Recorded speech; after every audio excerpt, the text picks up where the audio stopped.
Қияр адам ағзасын шлак пен зиянды заттардан тазартып, ағзаны дәрумендер мен минералды заттар қорымен толықтырады. Себебі құрамындағы көптеген пайдалы элементтері бар. Сонымен қатар қиярдың дәрілік қасиеттері адамға ежелгі заманнан белгілі. Терінің күйген немесе зақымдалған жерін қиярды қою арқылы емдеуге болады және косметика саласында да үлкен орын алады. Ол көптеген теріні ағартатын кремдердің құрамында бар. Ендеше қиярдың денсаулыққа пайдасымен таныса отырыңыздар. Қияр 95% судан тұрады.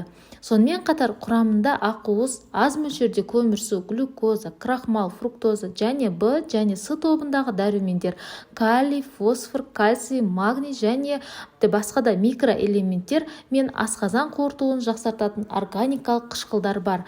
Құрамындағы осы заттардың арқасында ерекше қасиеттерге ие қияр көкөнісі адам ағзасына көп пайдасын тигізеді. Қиярдың тағы да бір ерекше қасиеті ол ағзаға артық майдың жиналуын болдырмайды. Себебі мұның құрамында болатын тартон қышқылы майды ерітеді. Сондықтан да артық салмақтан арылғысы келетін жандар үшін ең тиімді көкөніс болып табылады.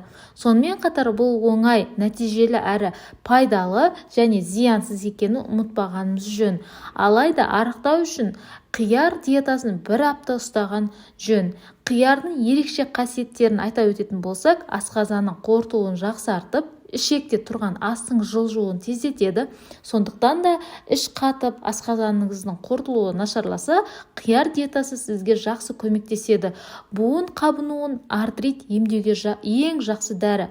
Ағзадағы қышқылдың тепе-теңдігін бір қалыпты ұстайды. Қуықтағы тастардан тазартып, зәр айдайтын табиғи дәрі. Ағзадағы тұзды сулар балансын қалыпты етіп ұстаушы, жүрек-қан тамыры ауруларын емдеуші, гипертония ауруын болдырмайды, теріні тазартып, ағартады. Қияр диетасын астына комментарияға жазып қалдыратын боламын. Сол жерден міндетті түрде оқып көріңіздер.